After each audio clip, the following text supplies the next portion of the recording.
What is the real story behind the creation of Eve? Today we are going to get into that. I don't know if you knew this, but hey, I've actually been looking up my ancestry lately. I don't know if you ever got on your ancestry and followed back to your distant past to find out those famous relatives you have back there.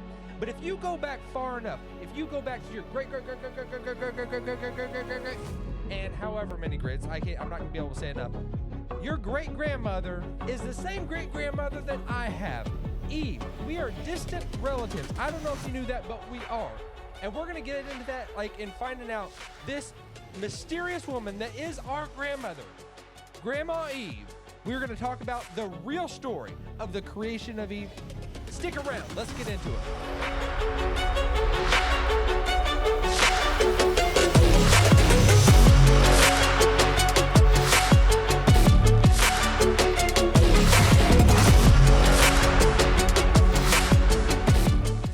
There really was an Adam and Eve. There really was those people. They really existed. Our great-great-great-grandparents, Adam and Eve. Adam was made first, and then this amazing, beautiful story of Eve. Eve was brought into existence, and I don't know if you all know much about this, but how she came into existence, that she was taken from the rib of Adam. This is the very beginning of human existence. Humanity was not billions and billions and billions of people. Humanity was one man, Adam, and that was his name. It was named Adam because that was the name for ground, the dust, because he was taken out of the dust. So he was humanity. He was everyone. He was our representative. He was the person that what he did, we did. When he did anything, we did anything. We did it because we were inside of him. I know it seems kind of different, but it's true nonetheless. So there was Adam out there. Adam, he was tilling the ground. He was naming the animals. He was deciding what each animal would be called. And he went through every one of them, all the beasts of the field, all the animals out there. He named the kangaroo a kangaroo. He named the tiger a tiger. He named the pig a pig. He named the dog a dog, whatever in that language, but it's come down to us. And what he said that's what it was, And in that time, there was one language. There was not many languages. There was one language. But then, it's kind of like this sad event almost, because he goes through all these animals and he feels almost still a little lonely. He's got this beautiful creation before him. He's got a paradise. Imagine paradise, the most perfect existence and atmosphere. He was living in it. And he has everything readily available. He did not even know that he did not have everything he needed. Adam has no idea what's coming. He has no clue what's about to happen. It looks like Adam has everything he could possibly need, but God says it is not good for man to be alone, and he creates this beautiful woman there's never even been such a thing as a woman. But God thinks it up.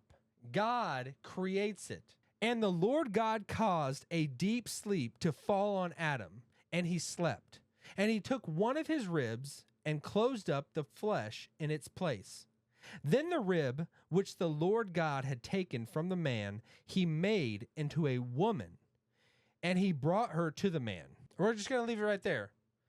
So God creates Eve. So this is the real story. This is the true account. So this is the real story of how Eve, our grandmother, came into existence. She was taken out of our great-great-great-grandpa's rib. Adam was put to sleep, but he made Adam go to sleep. And it says that he took the rib out of Adam's side and that he fashioned with that rib from Adam. So he creates Adam from the dust of the earth. But then he doesn't create Eve separate from Adam. He creates Eve he pulls her out of the man. He doesn't just separately create her again out of the dust of the earth and then bring her to Adam. He does it in a way that they are already connected very intimately. She was taken out of him. And then it comes full circle that then all the rest of humanity comes out of Eve.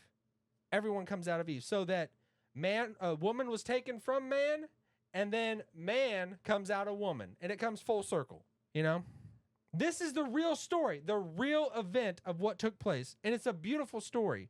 And another thing, God taking Eve from Adam's side, it was a demonstration of the equality that they have. Man and woman, I know there is the struggle that of humanity has had, and then we looking back, we saw that the dominance of that it looked like men had over women for centuries and centuries, millennia, you know. But in reality, men and women are equal. They are completely equal and is valuable. There's not one. I think everybody knows that, you know. And I think even people back then, back in the day, knew that. But in a twisted way, people would exude power over others. You know, the weaker. And that's all. That's what God is all about. He's taken he flips everything. What we in our sinfulness do, and victimizing people and making people that less worth than they really are. God takes and he flips and turns everything on its head. He makes it so that the lowly come up. So Eve was created as a companion for Adam to be there with him, and it says that she was his helper.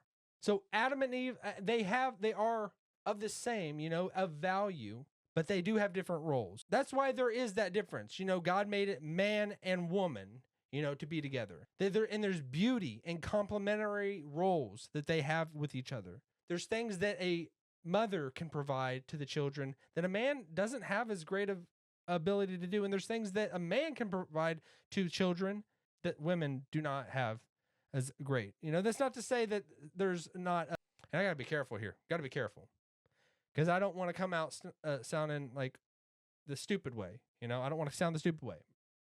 You know what I'm talking about.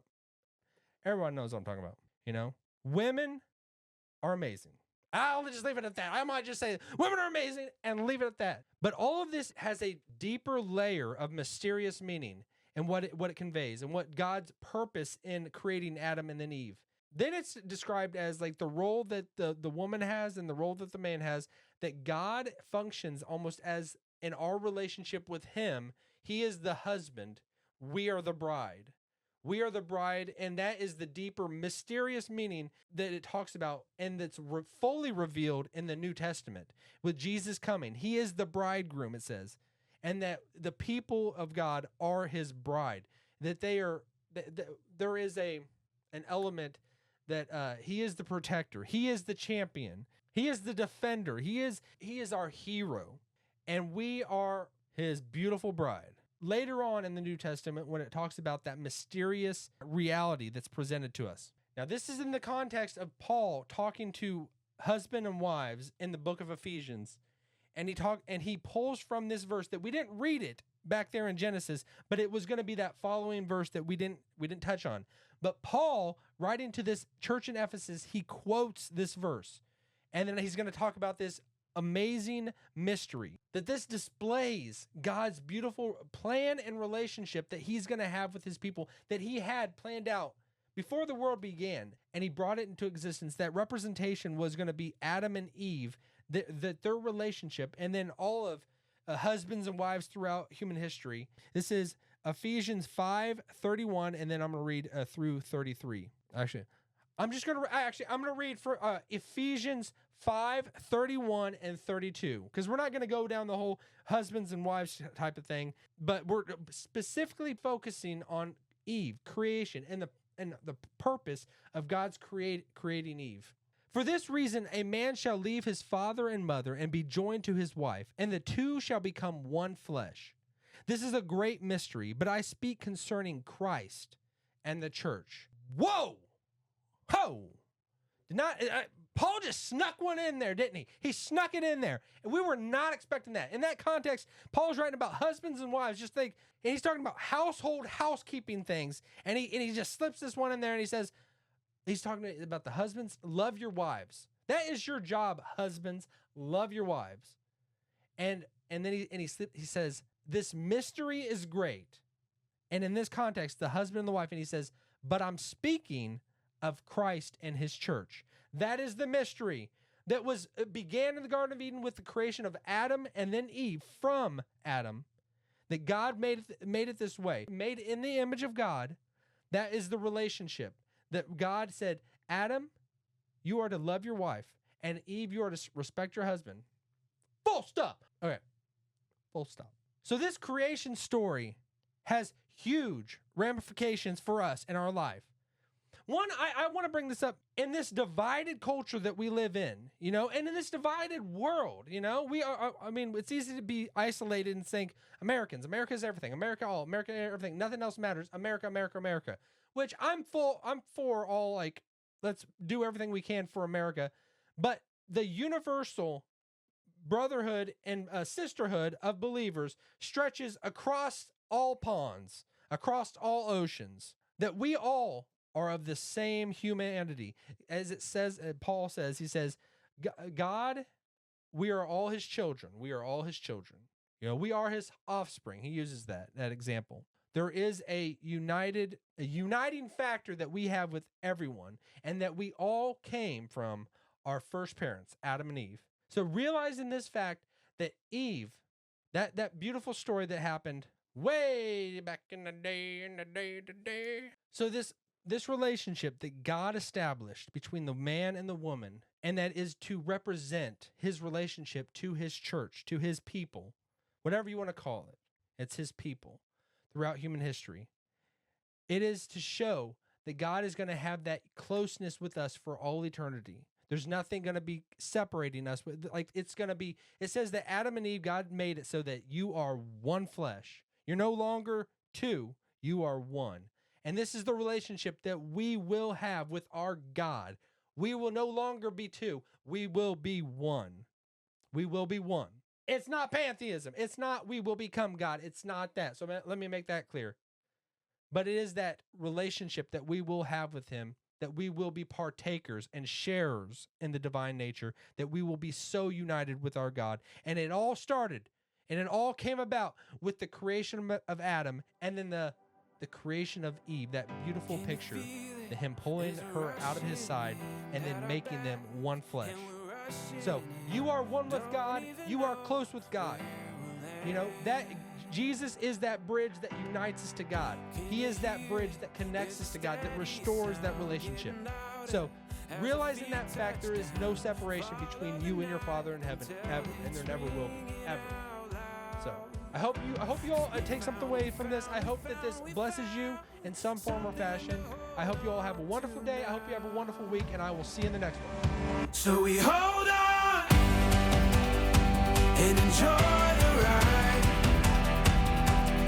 After all the ups and downs, this is our time. Enjoy the ride. Hey, thanks for watching. If you enjoyed this video, don't forget to give it a thumbs up and share it with your friends. And if you're new here, hit that subscribe button and click the bell icon so you never miss an episode. Your support means the world to me, and it helps keep the content coming. Until next time, stay blessed and keep shining.